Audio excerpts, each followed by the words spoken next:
Hello, everybody. My name is Herb Cogliano, and I'm a scaling up business coach with Aspire Growth Advisors. I am very fortunate to be joined here today by Mike Wolfe, who is the CEO of Delgado Stone and a customer now for 3 years.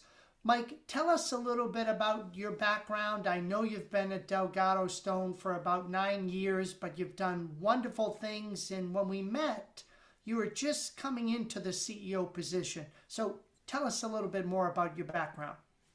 Yeah, 9 years. Wow. Thank you, Herb. Yeah, I started with the company, as you said, almost 9 years ago, and in an entry level, more like marketing and customer service.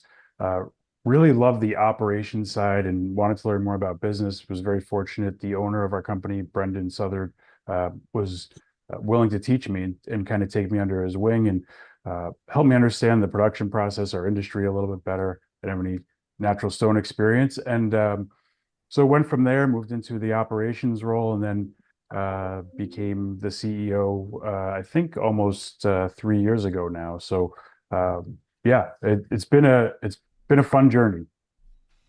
Wonderful. Mike, I know the CEO journey is not easy for anyone, especially when you're going through a succession from the owner to yourself. What challenges were you facing back in around August of 2022 that had you consider joining the Total Scaling Up Solution program for you and your leadership team?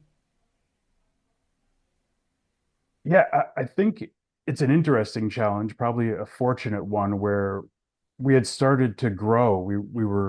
Um, we had started doing business the right way, uh, the collaboration of the team, and there was growth happening. And uh, growth is great, but it can also stress a company or strain a company if not managed properly. So as we saw this growth happening, we said, we need some help to understand how to manage this, do it properly. We don't want to let our customers down. We don't want to let our team down. And so we started to do some research. And I think it was one of those, I don't know if you guys call them sprints. It was like an 8-week program, and you happened to be our coach for that 8-week program, and that's what introduced us. And it was really Jim Jacobs, who's the CEO of Focus Insight just outside of Philadelphia, had always talked highly of the EO program and Growth Institute and Vern Rockefeller Habits. And so I started researching that, and yeah, we wanted to understand how to not just manage this growth, but harness it so we can continue on that journey. I love that. That's wonderful. What were some of the unique challenges of your journey becoming a CEO? And how have elements of the scaling up total solution helped you there? Um, yeah, that's a great question. Um, I think succession from entrepreneur founder to the CEO probably presents a challenge. It's hard, and Brendan was very transparent and honest about this, and it helped me as he shared. This is his baby, right? He started this, he grew it, put everything into it, and to let that go um, is a hard thing. And so our ability to communicate and work together, and then find the right executive and leadership team to bring in, uh, those were some of the challenges. And we're fortunate that we have different skill sets and a good relationship, but there's that business aspect. We don't know what we don't know sometimes, and Mm. as new things come up, we're looking for answers. And so to have a coach, to have someone who's been on this journey, uh, from you know uh, a part of a team and then CEO and then exiting a company, things like that, was incredibly helpful and continues to be helpful for us as we grow. Yeah, thank you. You know, one of the first meetings we had with you and Brendan about the succession, I remember talking to Brendan about succession is a delegation of not only the owner's wisdom, but the owner's authority to the incoming person. And we sat down and created a roadmap of all the different things that would need to be delegated from a wisdom point of view and authority point of view: hiring, firing, strategic decisions, capital investments, check signing authority, all these things which the owner has held for so many years, their ability to feel comfortable and let go, and your ability to be prepared and ready to handle it is really a delicate matter. But I think you and Brendan have handled it so, so well. But I think it's because we really set up that roadmap. And the more comfortable Brendan became, and the more confident you became in owning those things, I've seen your progress just continue to grow from it. So, Yeah. congratulations, because I know that was not an easy part of the journey. Thank you. No, it wasn't easy, but preparation and then having the right team, right? Having you as our coach and then open communication with Brendan certainly made a difference. Yeah. I know in our solution, Mike, we have various aspects to help the owners. We have assessments, we have education, we have executive coaching for adoption and implementation, we have strategic planning, we have peer sharing. Which of those, if any, have you found most helpful, or is it a combination? Yeah, if any. I think the hard part here is narrowing it down to one. Um, uh, One of the things that drew me into the scaling up the methodology and the solution that you provided is it encompasses everything. It's people, it's strategy, it's cash, it's execution. And uh, when I've been asked about coaching and what the experience is like, I, I had a pretty closed mindset to start. I was like, well, I've worked with consultants and it didn't really do anything. And so understanding the difference between coaching and consulting, I think was helpful. Uh, and that kind of opened my eyes. And I would say the strategic planning is a big part, understanding what goes into that. We call it planning, but the preparation, like you talked about, that conversation uh, with you, Brendan, and myself, that's one component. But then you're there and you give us the how, right? The execution part. It's one thing to say, here's the map, good luck. It's another thing to say, here's the map. And by the way, here's how you progress through this map and then Yeah. be there to support it. So I think that's probably I, I wish I could give you one, uh, but the reality is it is a combination. And I would say the strategic planning with the execution of the how is probably um, what's helped us the most. Yeah. You know, Mike, it's been wonderful. My journey has been about 23 years practicing as a scaling up CEO. And there was a lot of lessons along the way, but I think what I'm finding with a more total solution is that you can have education, you can have a coach, you can do a strategic planning. All of them separately are helpful. But what I've learned over the 20 plus years is the combination of all of them in the right sequence has enabled people to be more successful, minimize their roadblocks, and accelerate their growth.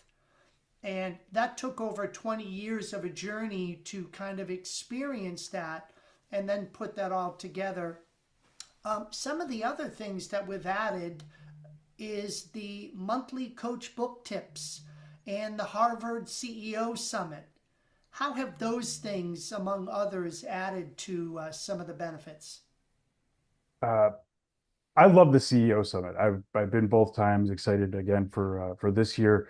Uh, I think being on a Harvard campus, number one, is a unique experience. But then to get there, the energy that's there, right, with the Growth Institute and being with our coach, and then uh, I joke probably one of the biggest testaments to you is you have a client in the Philippines that flew over just for that event to meet you, which I mean that should sum it up right there. But Yeah, going there and having the opportunity to listen to some of the speakers, some of the uh, professors, the lecturers, the teachers, and all that experience for a few days. Uh, I don't know how else you would get that, right? And so something like that, and then being able to talk to other business owners, so that collaboration aspect. And that also ties into part of the scaling up process, right? In our monthly or quarterly meetings, where we have the opportunity to interact with some other clients that you're working with. They may see something or experience something that we haven't thought of, or vice versa. And so Yeah.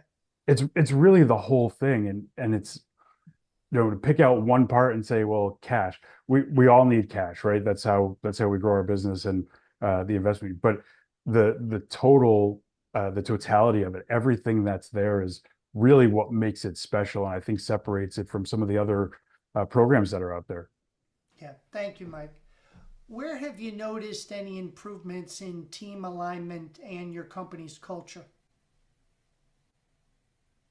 I think one of the biggest ones is consistency in communication. I was I was very anti-meeting. I always thought meetings were a waste of time, right? And my background when I was in insurance and sales, which I wasn't very good at, probably because I didn't understand the importance of meetings. But that rhythm and getting everyone to participate, and the role of the CEO and the leadership team. So consistently meeting, asking questions, making sure that we're following through on those things.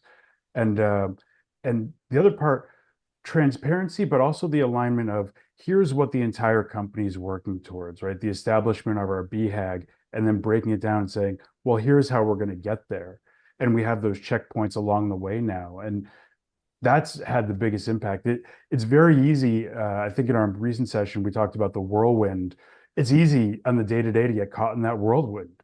And having this map and this process helps with the communication for the executive team, and then throughout down to the middle management and beyond, lets us know we're all working towards the same thing. And so that's been a big help for us. Yeah, communication and the alignment, everyone in the company knowing what we're working towards, having that scoreboard, dashboard system, been a big help. Mike, I want to get just a little more granular for some of the listeners. You made from some very simple, but I think impactful enhancements to your company alignment and communication. One was your CEO weekly message. Another one was the Chain Gang Award for culture. And the third one was your town halls. So, speak a little bit about these simple yet important practices that help raise your game and help the company. Yeah, now that you mention it, it is a lot that we've done and that we do. Uh, the it starts at the top, right? So the message has to come from the top, and uh, being able to share that weekly update. And I thought to myself, who wants to, we're a 50 plus employee business, right? So we're not a huge company. Do they really want to hear from the CEO that often? Or does it really matter if we're doing that? We would do a quarterly food truck, or every once in a while we would do something to celebrate the team or get together. But to consistently recognize the people that are doing the work, um, and come up with these core values that everyone rallies around, and then for your peers, your teammates, to say, hey, I recognize this person for their teamwork or their resilience or their discipline. The smile when people put the Chain Gang Award you mentioned, they put that on and we take a picture, and just that recognition, it that's the part that feels good, right? The numbers, there's good moments, there's bad moments, but every week we have that little celebration of recognition, Yeah. and on a weekly basis, sharing that update so that the message comes out, and having a little fun with it, so that we have that there. The town hall, which again, I'm thinking, am I over communicating? But that was an opportunity for me to bring the rest of the leadership team in to share the message and give updates as well. So, um, you know, I don't know if you can really over communicate, especially when you're starting and trying to scale. The ability to update and recognize everyone is invaluable. So I wasn't doing that before, and now that I am, uh, there are times, Herb, where I wonder, is anyone listening to the message? And then I think there was, during COVID, I missed a week with the weekly update, the video, and JP said to me, "Hey, where's the video this week?" And I was like, "Oh, you guys actually watch those?" So it was good to get that feedback and hear that. But yeah, it's been a huge help with morale, culture and communication. So you're being very modest because Mike is one of these incredibly gifted learners that wants to understand and then immediately go out and apply and work and improve. And what you did was you took responsibility for communicating not only with leadership but with your entire company. Yeah. And you're in the natural stone business, so your people are out there breaking, cutting rock every day. It can be um, dusty and dirty, and yet these people want to know what's going on in the Yeah. company. And you've done an amazing job of being accountable that every employee knows where they stand and where the company's going. Um, what I'm really impressed about your quarterly town halls is that they're not the Mike show. You have your entire leadership team presenting on the various areas of the company that they're accountable, and you're actually coaching them, building their own leadership voice, giving them more confidence and credibility. And the transformation with them has been truly beautiful to watch. But it's because of some of these wonderful, simple things that you've done to build on that culture. So just congratulations to you for that journey because it's beautiful to watch as a coach from the outside in. Thank you, Herb. I appreciate that. Um, let's talk a little bit about your purpose, bringing people together. I love that. How did that get discovered for a company that sells natural stone? I'd like to say that was easy. You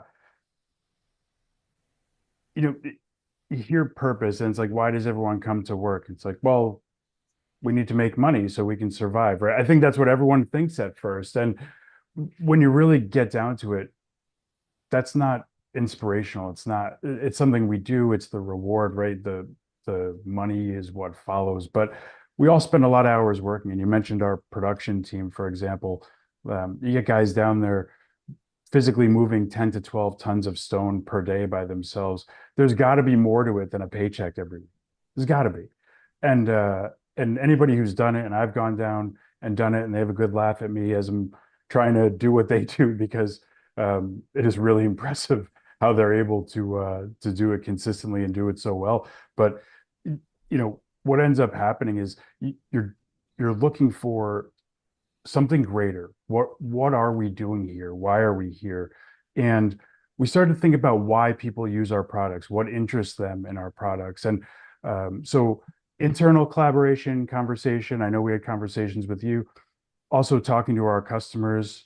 And I say, what do people use our products for? And there was a picture that came in. It was a project in Maine, and it was a fireplace outside, and there was a family out there with they had blankets on and maybe hot cocoa or coffee or whatever it was.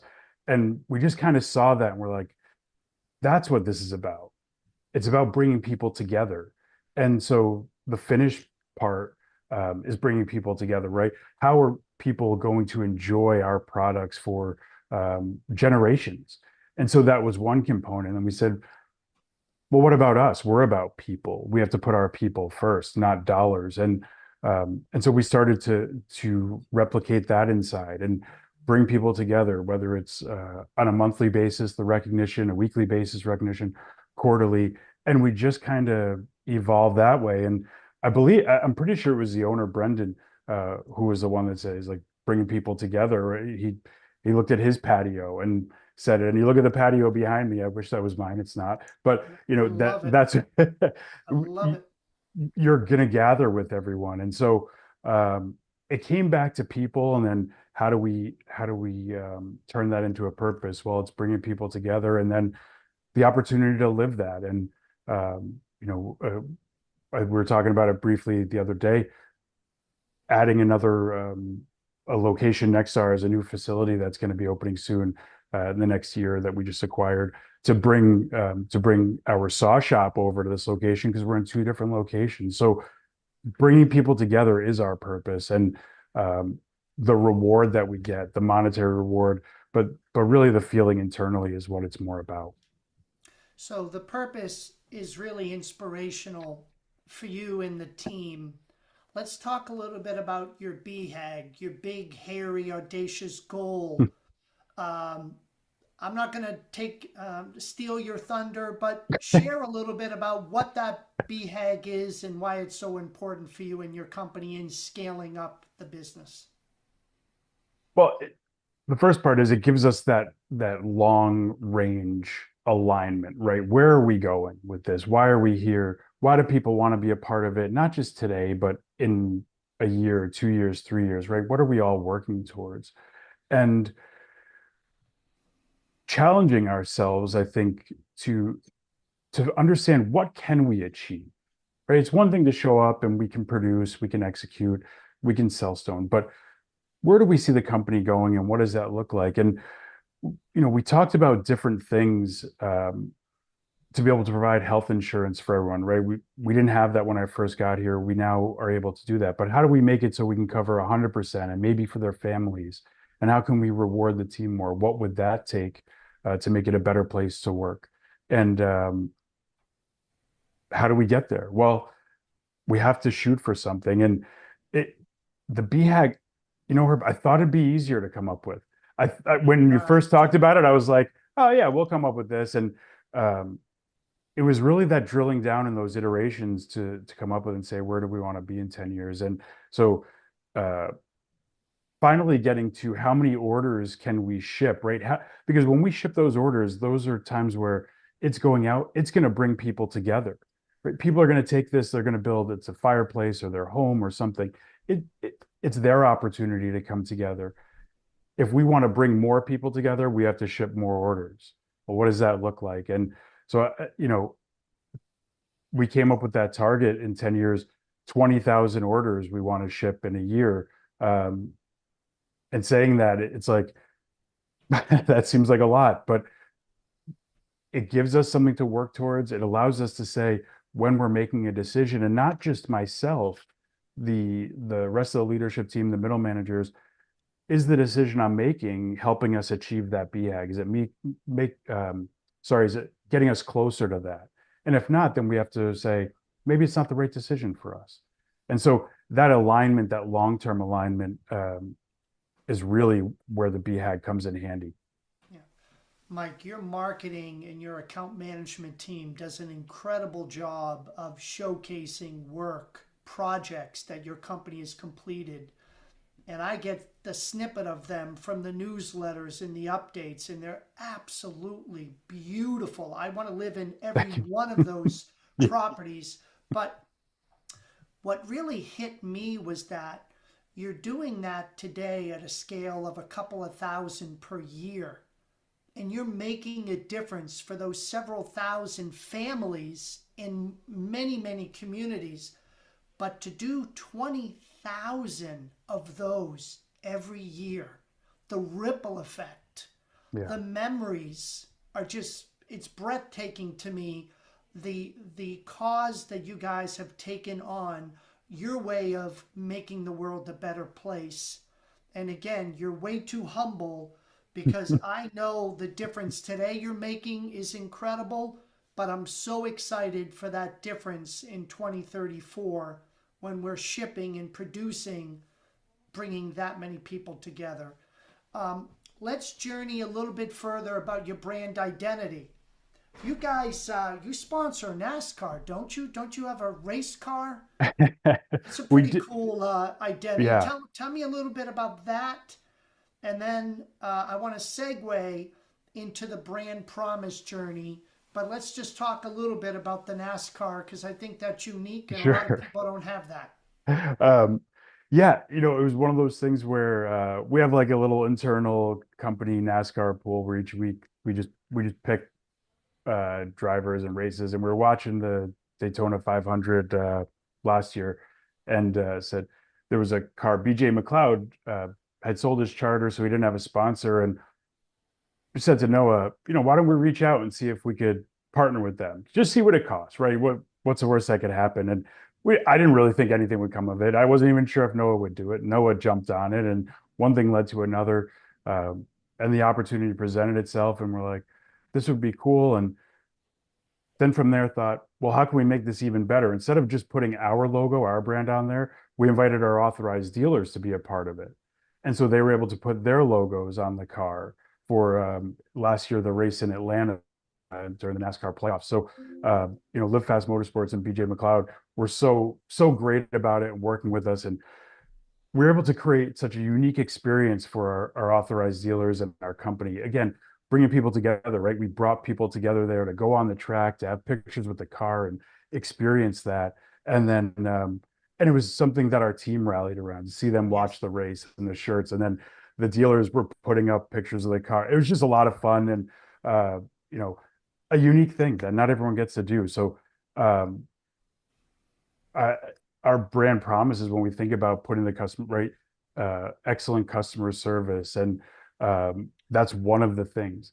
But it's beyond service. It's how do we make it better for the customers? How do we add value and make them a part of it? So that was kind of how we got there, and we're hoping to partner again with them later this year. So we'll see how that goes. But that was a lot of fun. Yeah, and I think there's millions of people watching the Indy 500 race, so there was a lot of people who came together that day Yeah, to enjoy it. Um, your brand promises, you're selling natural stone. It is not easy to work with natural stone. You have dealers and builders that need the product. But what I love that your company is kind of your unique positioning is that you're able to do quality work, but you make it very easy to install your products. You have this exceptional customer service experience, and customer service today is rare, as Stacy was talking before we got online today about her experience with her email and getting help. And then you're easy to do business with, from looking at product selection, catalog ordering, post sales support. Tell me, what was that journey like? Because a lot of companies have not figured out. They understand what a client wants, but they don't understand what makes them unique from their competition. So just speak to a little bit about that journey and what advice you would give other owners with yeah. it. Uh, you know, I think as a CEO and probably for owners, right? When you hear brand promise or guarantee, you kind of get nervous, right? Because you hear stories of how it doesn't work out, or you don't want to let the customer down, but it's so much more than that. And as you look at natural stone or some building materials or in different industries could be considered a commodity. And how do we differentiate? How do we stand out and demonstrate the support to our customers? Because that's who it's about. If we're not making it easier for them, what are we doing? And so it gives us something to say to the customer. Look, here's our commitment. We're going to provide excellent service. We're going to be easy to do business with, right? These types of things that here it is, here's the graphic. We're going to see. And then for our team, they know the expectations. They know what we have to do for our customers, and the ability to recognize that and say, yeah, I'm going to go a little bit above and beyond for this customer because that's who we are. That's our identity and that's our commitment. So um, I think it's easy to dismiss it at first. And it it can be challenging, right? One of the things that we talked about was, well, how do we demonstrate quality, right? The quality is one of our brand promises. We want to create these consistent products, and working and saying, okay, well, we're going to put tags on every pallet that say this was inspected 3 times by the person splitting it, the production manager Ernesto or Juan on the assistant production side, and then the person signing off when it ships. So, you know, it, the feedback we get from the customer, they're thrilled when they see that. They know that we've done our best. They also know that in the event of an issue, which we want to minimize, but we're not perfect, right? It's not going to happen. That we're there. We're going to stand behind it. And when they pick up the phone and call saying, there was some sort of challenge, whether it was in logistics, which sometimes we don't have control over, but we answer the phone and we're there. And that's what you need to do. Yeah, Mike, the conversations with your leadership team were amazing because a lot of people talk about quality. We're a quality company, we're a quality product, but we know talk is cheap. And I remember you created this checklist Mhm. of all the elements that would impact the quality in the natural stone business. I was blown away at the level of detail by every element, from sourcing to purchasing to stocking to cutting to packing to shipping. You had it like dialed in for you and your team. And as an owner, I can appreciate how you're not only talking about being unique, but you have a system to back up that Yeah. value proposition. And that is rare, very rare. And your team did a wonderful job. What is your guarantee, by the way? I receive an order, I hate it. What happens? That we're going to stand behind it, and we'll make it right. And that's one of the things that we do. It may be in some cases where we're taking the material back, or maybe there's a switch of material in rare cases. But really, the most important thing is that we're there to answer the phone. But we're going to make it right. We're, that's one of the things that we talk about. The most important thing whenever there's an issue, and again, we're fortunate that they're rare, but when they happen, the number one thing for our team is let's make this right and solve the customer's problem. And then we come together as a team internally and say, okay, how did we do? What happened here? Um, was it a mistake, or was it something that we see that we need to fix so that it doesn't happen again in the future? And those types of things. But it's got to be, we're going to stand behind it and do our part to make sure that it's right. And because again, you install this on your home or wherever it is, and you're going to have your people come together. We want you to be happy with it. And so that's a big part for us. Mike, I know your track record speaks for itself. You have a lot of wonderful customers. You have extremely high retention of those customers, but you're also growing. So, who is the ideal customer that you can best serve? Yeah, that's a great question. And that's been a journey too, right? Figuring out who our ideal customer is, uh, and and a little bit of trial and error, right? As you're growing, you want new business. So sometimes you say yes to everything, Yeah. quickly realizing that that's not the best method, especially as you grow. But uh, our team, our leadership team, and um, JP, our national sales director, going out and talking with customers and understanding where the success is with our customers. And um, so starting to narrow that down, really our authorized dealers. And it's the authorized dealers throughout the US, North America. We have an authorized dealer in Canada now, uh, that have a commitment to grow their natural stone program, that want to carry inventory of our products and products, and share similar values, right? That's a big part for us. Uh, we we want them to see value in what we're putting out there. So lead generation program, and then the marketing support that we can give, because we want to feature them on our website. So there's got to be that collaboration and understand that it's a true partnership. It's more than just a number or someone who sells stone, right? There's a lot of companies that sell stone, and so Yeah. it's that locations in North America. They understand the value. They want stone to be a part of their growth, natural stone and the products we offer. They're willing to give honest feedback because that's what helps us determine what changes we can make to better serve them.